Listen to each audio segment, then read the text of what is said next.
Assalamualaikum warahmatullahi wabarakatuh. Salam guru penggerak. Saya Nani Kaharianti, calon guru penggerak Angkatan 7 Kabupaten Bangkalan.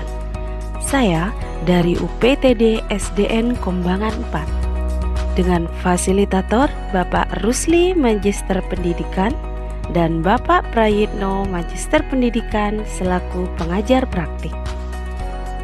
Berikut adalah aksi nyata 1.4.A.9 tentang budaya positif.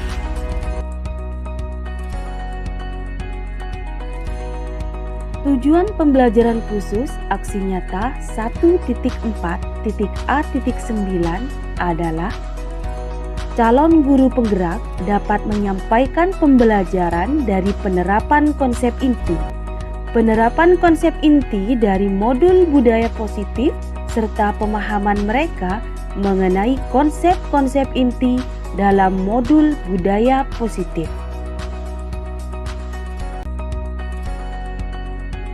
Berikut rancangan tindakan aksi nyata 1.4.A.9 yang akan saya lakukan. Pertama, latar belakang dari tindakan aksi nyata yang akan saya lakukan adalah masih terdapat sikap tidak disiplin pada saat siswa di kelas. Contohnya, berdoa sebelum dan sesudah kegiatan, menjaga kebersihan kelas, dan kurang adanya sikap menghargai dan menghormati. Tujuan dari kegiatan dalam aksi nyata yang akan saya lakukan adalah menumbuhkan nilai positif atau kebajikan pada peserta didik di lingkungan kelas ataupun sekolah. Sedangkan tolak ukur keberhasilan aksi nyata 1.4.A.9 yang akan saya lakukan adalah 1. Terbentuknya keyakinan kelas yang telah disepakati. 2. Terdapat perubahan positif pada siswa dalam pembelajaran. Yang ketiga, siswa menunjukkan sikap disiplin dan bertanggung jawab. Lini masa tindakan apa saja yang akan saya lakukan? Yang pertama, berkoordinasi dengan kepala sekolah untuk penerapan budaya positif lingkungan di sekolah.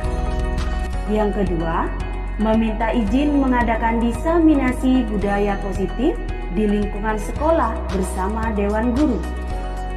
Yang ketiga, menentukan jadwal kegiatan diseminasi bersama rekan guru.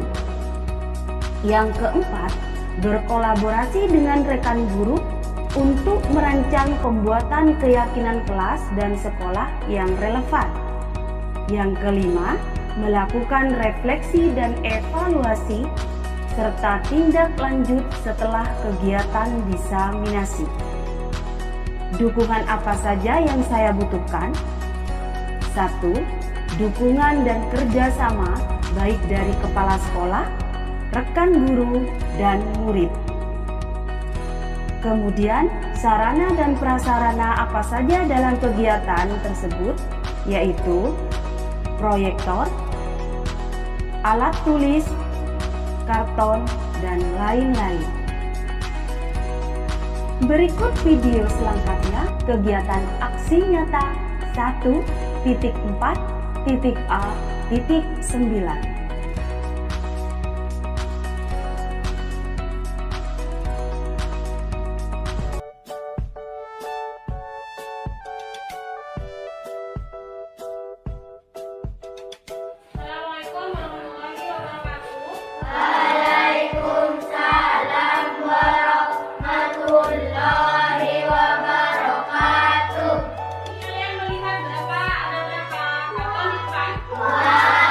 Ada tulisan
Assalamualaikum warahmatullahi wabarakatuh.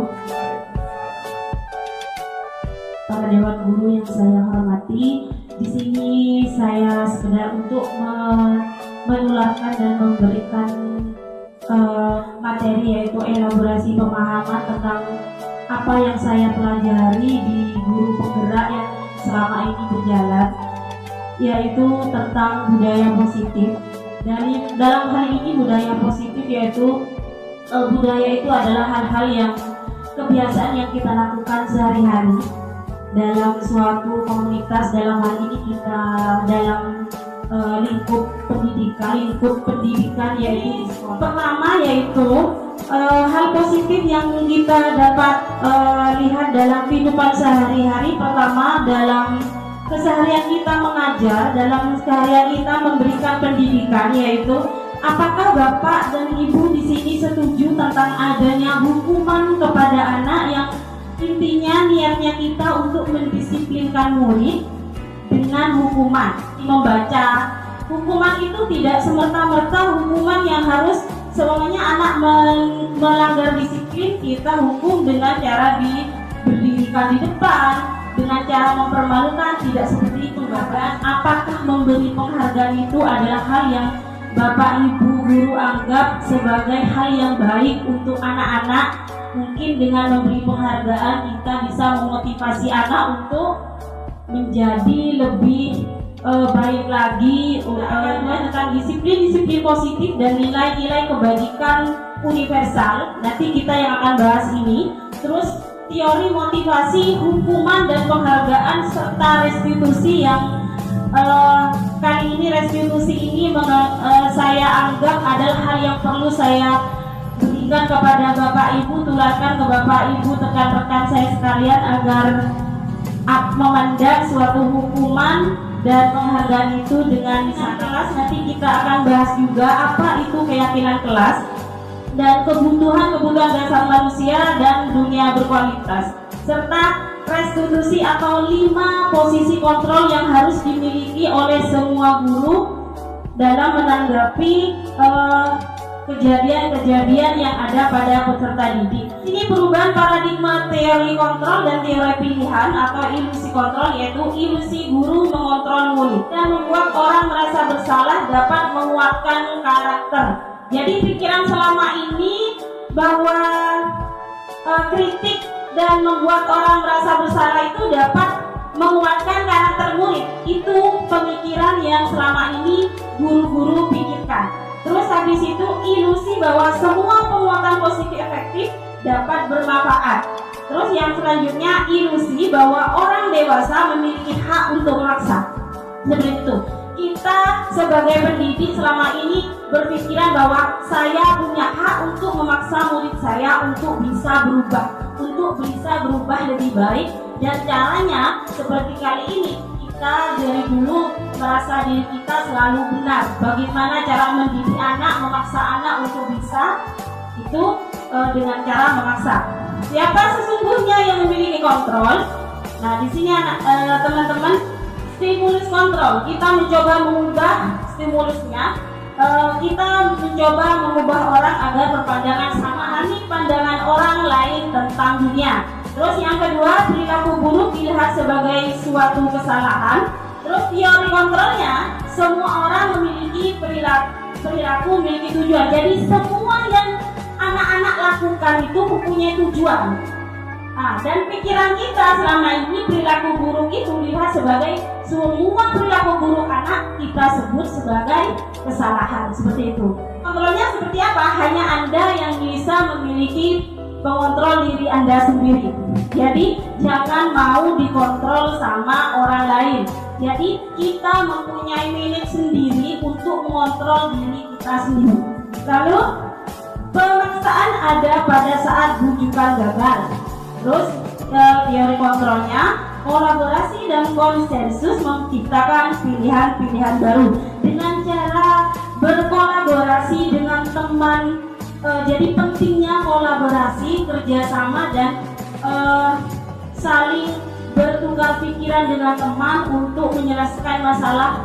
Prinsip kita tahu adalah motivasi ekstrinsik itu dari luar ya Bapak Ibu, dan motivasi intrinsik itu adalah dari dalam. Terus habis itu ada 5 posisi kontrol. 5 posisi kontrol penghukum. Kita sebagai penghukum, apakah kita sebagai pembuat rasa bersalah? Apakah 3 posisi kita sebagai teman kepada murid, ataukah sebagai pemantau, ataukah sebagai manajer?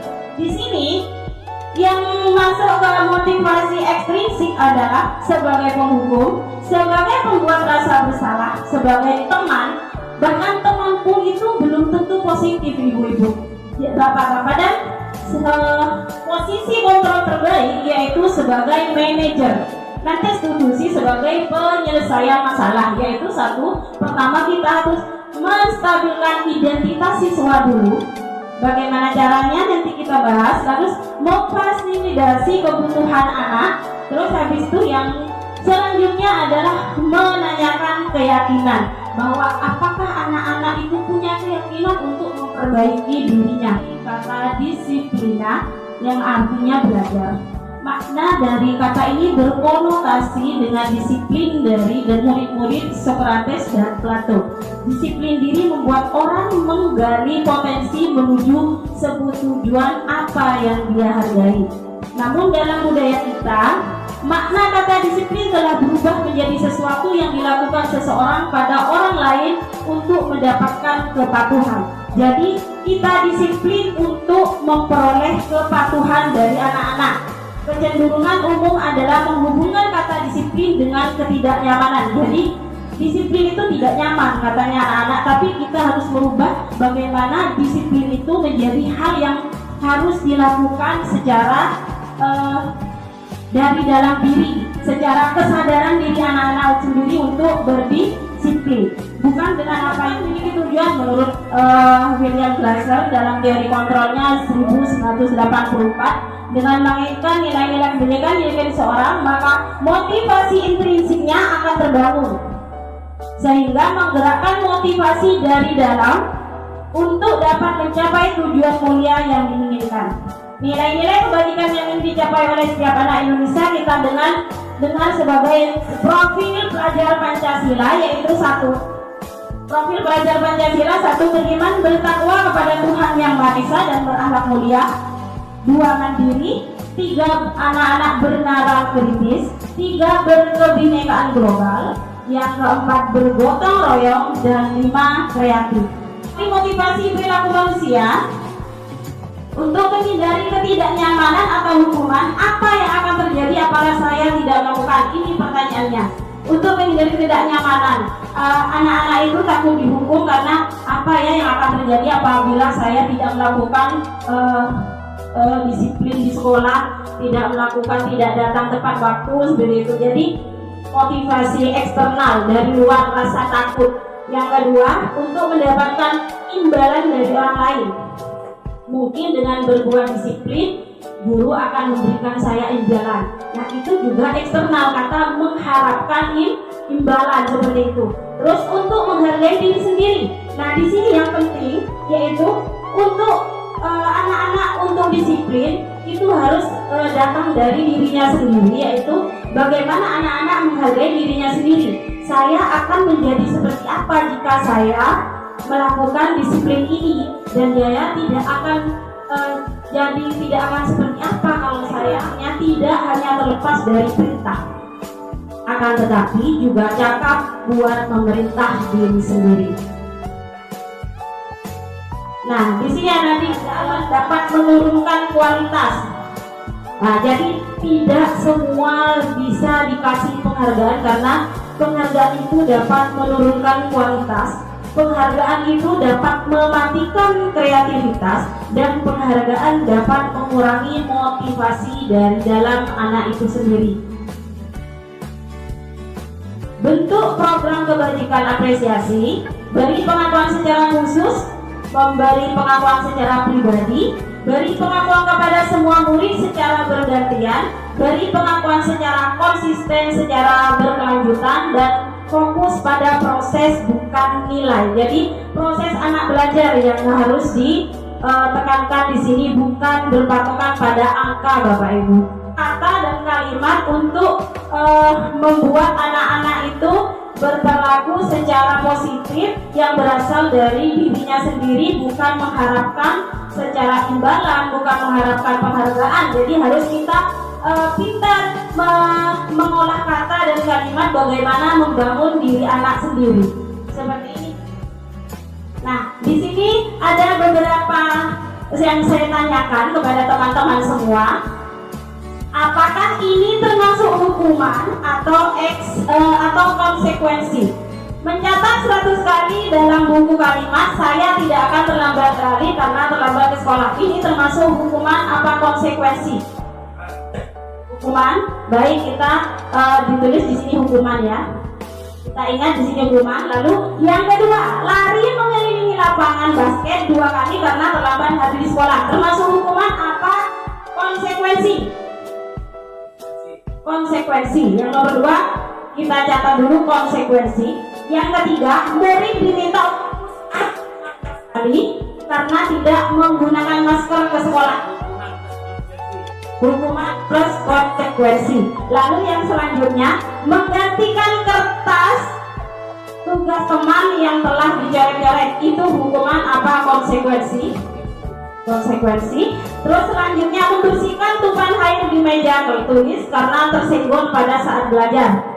Konsekuensi, berarti yang atas hanya satu yang hukuman. Terus murid disuruh untuk mengenakan sepatu seharian di sekolah karena tidak menggunakan sepatu hitam, hukuman. Lalu lari mengelilingi lapangan basket 2 kali karena terlambat 10 menit untuk pelajaran PJOK, hukuman. Kita lihat next ibu. Nah, ini jawabannya. Mencatat 100 kali di dalam buku kalimat termasuk hukuman, betul ya? Terus lari mengelilingi lapangan basket termasuk hukuman.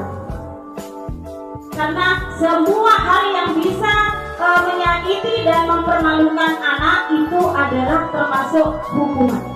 Lalu murid diminta untuk push up 15 kali karena tidak menggunakan masker di sekolah, termasuk hukuman. Mengganti kertas tugas itu konsekuensi.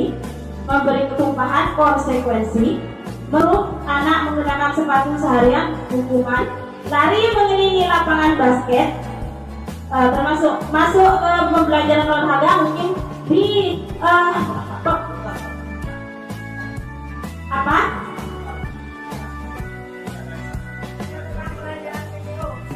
Di sini konsekuensinya Pak, karena di sini mungkin ada suatu konsekuensi, suatu kesepakatan antara guru PJOK dengan muridnya, seperti itu. Nyaman dalam jangka waktu pendek, itu konsekuensi.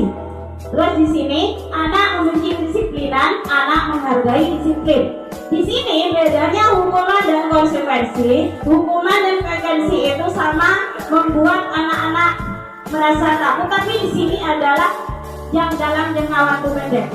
Apa itu restitusi? Restitusi adalah proses menciptakan kondisi bagi murid untuk memperbaiki kesalahan mereka. Jadi restitusi itu mereka menjadi kembali pada kelompok mereka dengan karakter yang berbibuan, itu hukuman. Sesuatu yang harus terjadi itu konsekuensi. Restitusi adalah merupakan pilihan. Jadi anak-anak mempunyai pilihan apakah ini salah atau tidak. Jadi kita membangun, biarkan mereka memilih sendiri bagaimana menyelesaikan masalahnya. Ciri-ciri restitusi bukan untuk menebus kesalahan, namun untuk belajar dari kesalahan, memperbaiki hubungan. Tawaran bukan paksaan. Restitusi merupakan menuntun untuk melihat ke dalam diri. Restitusi mencari kebutuhan dasar yang mendasari tindakan mereka. Restitusi diri adalah cara yang paling baik. Restitusi fokus pada karakter bukan tindakan. Restitusi fokus pada solusi. Dan restitusi mengembalikan murid yang berbuat salah pada kelompoknya. Nah, sekarang bagaimana kita bisa membuat keyakinan di kelas sehingga kita bisa menciptakan suasana positif, budaya positif. Itu caranya dengan mengapa kita membuat peraturan menggunakan helm jika kendaraan roda 2, otomatis kita tahu konsekuensinya, bagaimana bahayanya. Jadi ibu-ibu di sini tekankan keyakinan kelas itu sama dengan kesepakatan kelas, tapi lebih pada bahasanya diperbaiki dengan keyakinan kelas, karena ini caranya kita menanyakan kesepakatan yang dibuat oleh anak-anak nanti juga harus dilakukan oleh anak-anak, seperti itu teman-teman. Jadi kita buat kesepakatan dan keyakinan kelas sehingga anak-anak itu punya patokan bagaimana menjalankan budaya dan disiplin untuk kelasnya masing-masing, seperti itu. Nah, ini budaya positif, yaitu lingkungan positif, membuat keyakinan kelas sehingga nanti menjadi peraturan di dalam kelas yang harus dilaksanakan oleh anak-anak. Seperti ini contohnya. Contohnya keyakinan kelas seperti ini. Datang tepat waktu. Itu bukan gurunya yang membuat, tapi anak-anak diminta untuk kesepakatannya itu dikumpulkan satu-satu, kesepakatan apa, nanti kita perbaiki menjadi bahasa yang lebih baik, tapi atas kesepakatan semua murid. Apakah murid itu jadi kalau anak-anak yang membuat kesepakatan, otomatis anak-anak mempunyai tanggung jawab untuk melakukan kesepakatan atau keyakinan yang telah disepakati. Next book. Kegiatan pendalaman keyakinan kelas. Seperti ini: hormat, bekerja, diterima, dan dimiliki. Seperti ini patokannya. Jadi sikap hormat seperti apa yang dilakukan di kelas, nanti kita buat sebagai keyakinan kelas yang harus disepakati. Bekerja, kami yakini bahwa sangat penting untuk mengerjakan segala pekerjaan atau mengikuti kegiatan yang telah ditugaskan. Diterima dan dimiliki, kami yakini bahwa sangat penting untuk merasa diterima pada suatu kelompok yang saling peduli dengan satu sama lain. Kegiatan pendalaman keyakinan kelas dengan seperti ini contohnya: mendengar, terlihat, perilaku ini adalah hal yang dilihat oleh guru-guru kepada siswanya. Nah, hormat tampak seperti datang tepat waktu, tampak tidak seperti sering datang terlambat. Itu yang harus kita bangun restitusinya, seperti itu. Next book.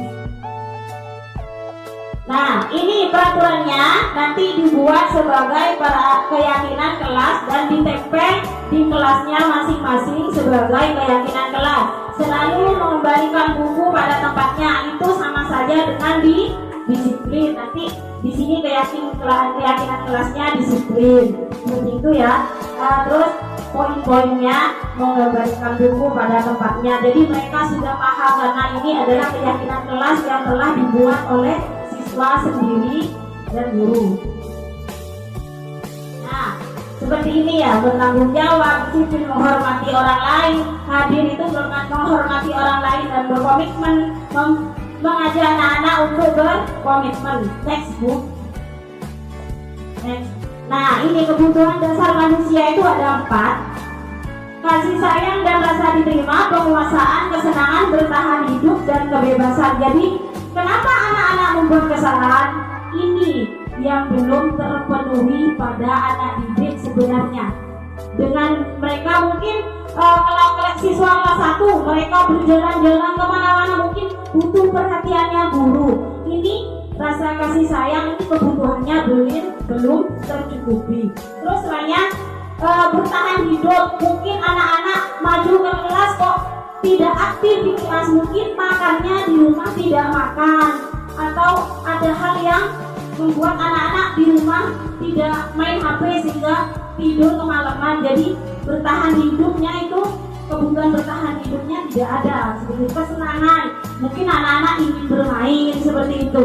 Kebebasan, anak-anak itu pengen, saya di kelas kok diajari cuma segini, begini. Jadi anak-anak tuh butuh metode lain yang bisa masuk ke mereka, mungkin seperti itu. Penguasaan ini gini, anak-anak mungkin dari anak-anak masing-masing itu tidak semua anak-anak paham atas semua, cuman A tidak paham matematika, yang B paham. Jadi ini penguasaan materi. Next book.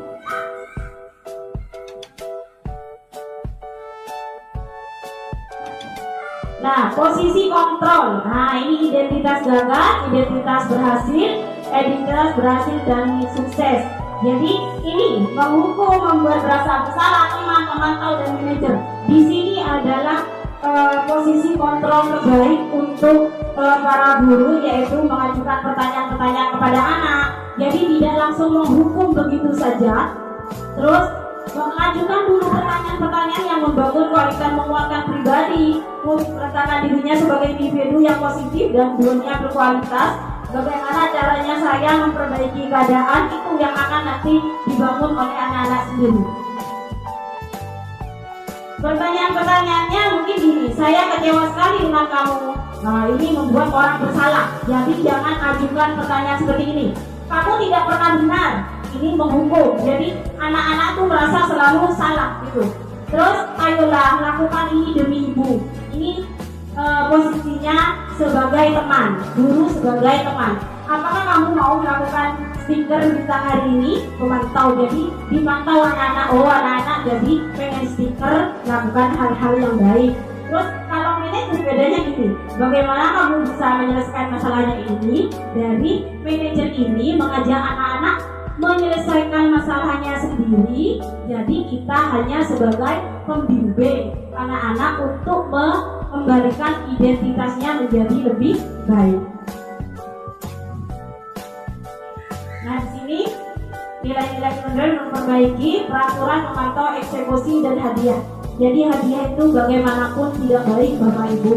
Jadi anak-anak melakukan hal itu hanya demi memperoleh hadiah. Jadi kita bisa merusak yang baik menjadi kurang baik seperti itu, karena semua yang dilakukan anak-anak iming-imingnya hanya untuk mendapatkan hadiah dan imbalan.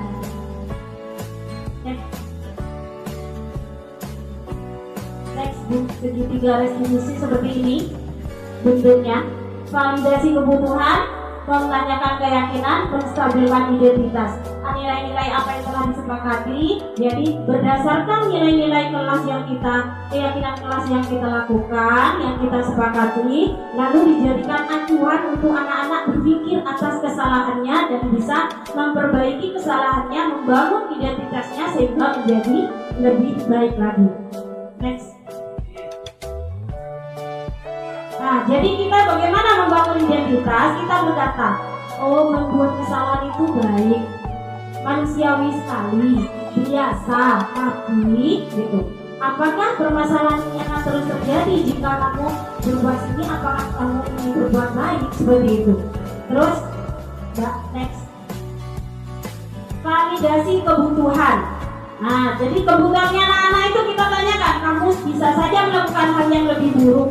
Ya, jadi bangun identitasnya, validasi kebutuhan apa yang sedang anak-anak butuhkan berdasarkan tadi kebutuhan anak, kebutuhan dasar yang belum terpenuhi. Terus, nah, sekarang yang terakhir menanyakan keyakinan. Apa nilai kita percaya di kelas sekolah kita? Jadi bangunkan lagi nilai keyakinan yang telah disepakati, lalu ajak anak berpikir apakah ini kesalahan mereka dan bagaimana cara mereka untuk kembali melaksanakan keyakinan kelas yang telah disepakati.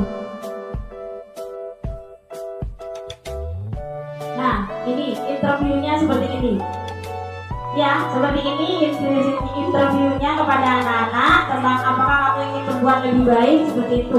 Kalimat-kalimat yang bisa disampaikan oleh seorang guru kepada anak yang sedang melakukan kesalahan atau tidak melakukan disiplin. Nah, ini refleksinya. Hal baru yang membuat perjalanan saya adalah apakah yang saya dapatkan ini refleksi untuk kita semua. Apakah selama ini telah melakukan hal yang baik untuk menciptakan budaya yang positif kepada anak, telah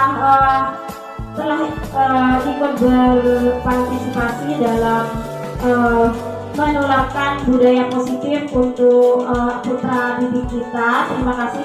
Sampai di sini mungkin hanya sebatas ini yang dapat saya berikan. Semoga hal-hal yang positif dapat kita lakukan kepada putra didik kita sehingga kita bisa menciptakan lembaga dan sekolah dan lingkungan pendidikan, lingkungan sekolah yang positif, yang baik, sehingga menciptakan anak-anak yang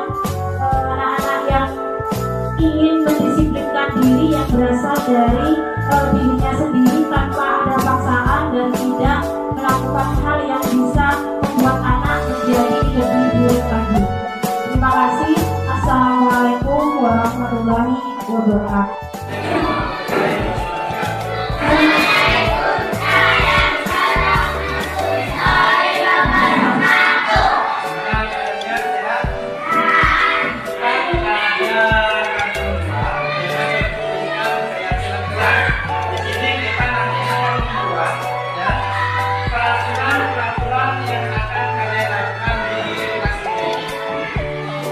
Apa yang pengen kalian buat, kasih peraturannya.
menjelaskan kelas ini belakangnya bagaimana ya. Yang pertama ya, datang dan masuk ke waktu. Ini kesepakatan kalian dan guru sebagai orang wanita. Yang kedua, menjaga ketertiban dalam kelas. Pak, sudah ada Pak di sana bermain batu-batu, di sana main batu-batu. Masuk ke sini juga nanti. Menjaga ketertiban kelas. Ya. Dan kalau main batu-batu kami sehingga mengganggu ke kelas ini sama kelas sebelumnya. Jadi Bapak gaungkan ke sini termasuk bertengkar itu tidak boleh ya. Dan juga masuk ke ketertiban dalam kelas. Terus yang ketiga, menjaga kebersihan kelas. Yang keempat ya, mengerjakan tugas yang diberikan guru, meminta izin dan mengembalikan barang yang nyaman. Nih banyak yang terjadi izin kepada guru jika luar kelas. Itu yang paling penting. Ya, kalau di depan itu ada guru, kalian izin dulu. Kalau tidak ada guru, izin ke kemarin. Keyakinan kelas 3 ya, yang kalian dengan Bapak buat dan dicatat di sini biar ini dipakai untuk sampai kalian mau naik ke kelas. Teman-teman.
Bagaimana fungsi dan kegunaan tempat sampah ini? Tempat sampah ini adalah jika ada sampah di kelas, kita buang di tempat sampah ini. Kemudian cara membuangnya ke tempat sampah induk adalah diputar bagian tutup bawahnya yang telah ditempelkan ke bangku. Kemudian kita buang ke sampah induk di luar kelas.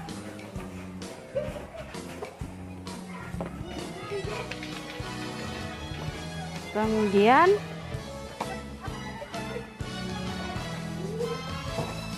diletakkan kembali ke tempatnya. Nah, ini adalah salah satu siasat dan cara agar anak-anak bisa menjaga kebersihan kelas. Oke? Namun ku tak mau menyerah. Aku tak ingin berputus asa. Dengan gagah berani aku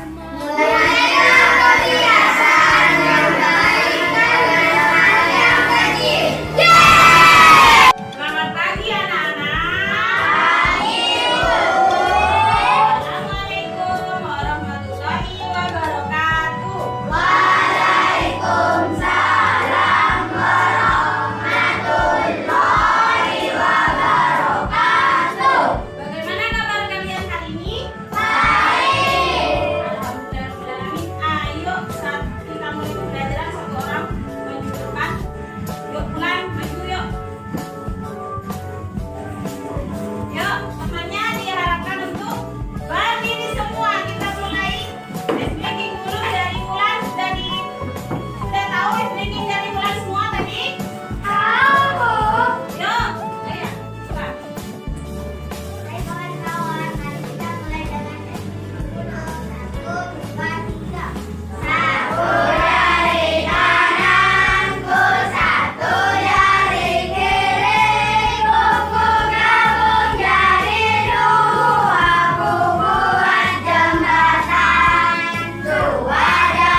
Kamu tahu kenapa ibu panggil ke kantor hari ini?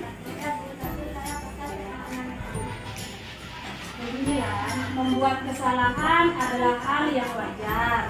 Nah, di sini ibu ingin memahami apa yang menjadi kesalahanmu. Sekarang ceritakan kepada ibu apa yang terjadi tadi di kelas. Oh, kalau ibu menjadi kamu juga seperti itu. Kalau bekerja kelompok, ingin pekerjaan kita cepat selesai dan teman-teman bekerja dengan baik. Lalu apa yang kamu lakukan pada kelompok tadi? Kamu merusak semua pekerjaan kelompok. Nah, ibu mau nanya lagi. Apakah menurutmu kamu sudah menjadi anak yang baik untuk dirimu sendiri?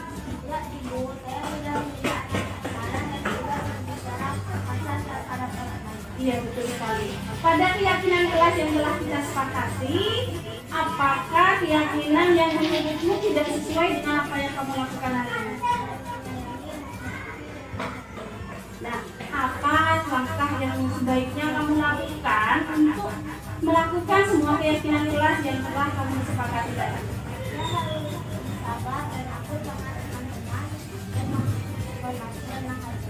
Apakah kamu yakin kalau bersikap seperti itu kamu akan menjadi anak yang lebih baik? Sekarang ceritakan kepada ibu apa langkah yang akan kamu lakukan untuk menyelesaikan masalahmu tadi di kelas.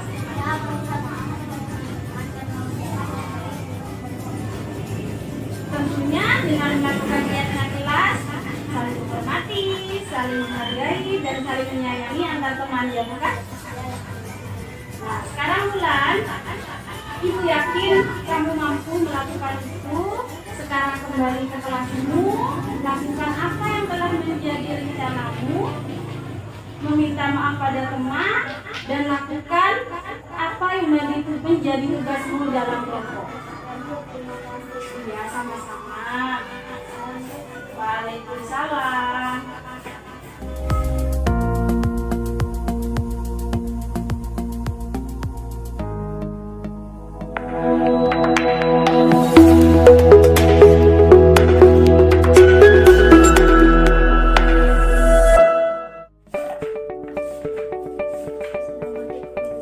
Waalaikumsalam Saskia, silakan duduk. Apa kabar Saskia? Saskia sudah sarapan? Kalau boleh tahu, sarapan apa tadi pagi? Ibunya masak ya di rumah? Kamu tahu kenapa ibu panggil ke sini? Sekarang kasih tahu ibu alasannya kenapa kamu tidak pakai sepatu. Sepatunya basah, tentunya tidak nyaman ya pakai sepatu basah. Sekarang musim penghujan. Ibu tebak alasanmu tentunya sepatumu basah karena kehujanan.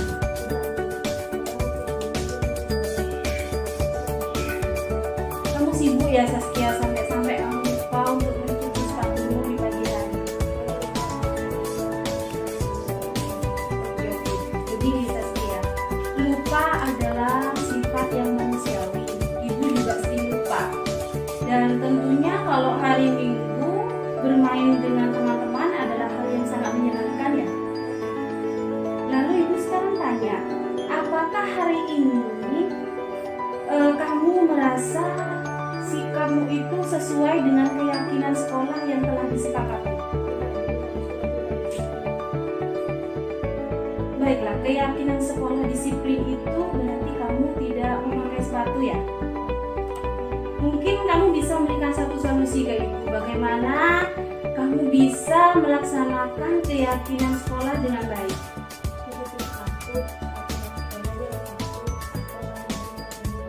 Nah, bagus itu.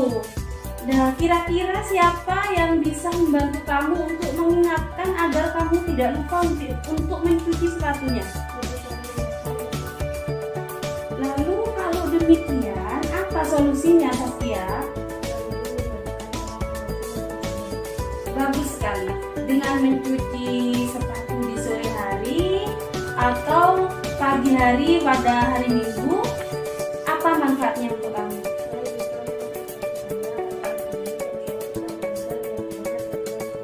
Baiklah, lakukan kebiasaan baik di rumah. Ibu yakin Senin kamu bisa melaksanakan keyakinan sekolah dengan baik. Iya, sama-sama. Sekarang kembali ke kelasmu dan belajarlah dengan baik.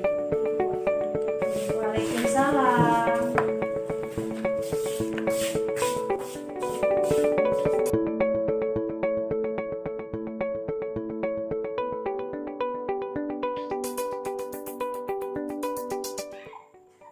Assalamualaikum warahmatullahi wabarakatuh.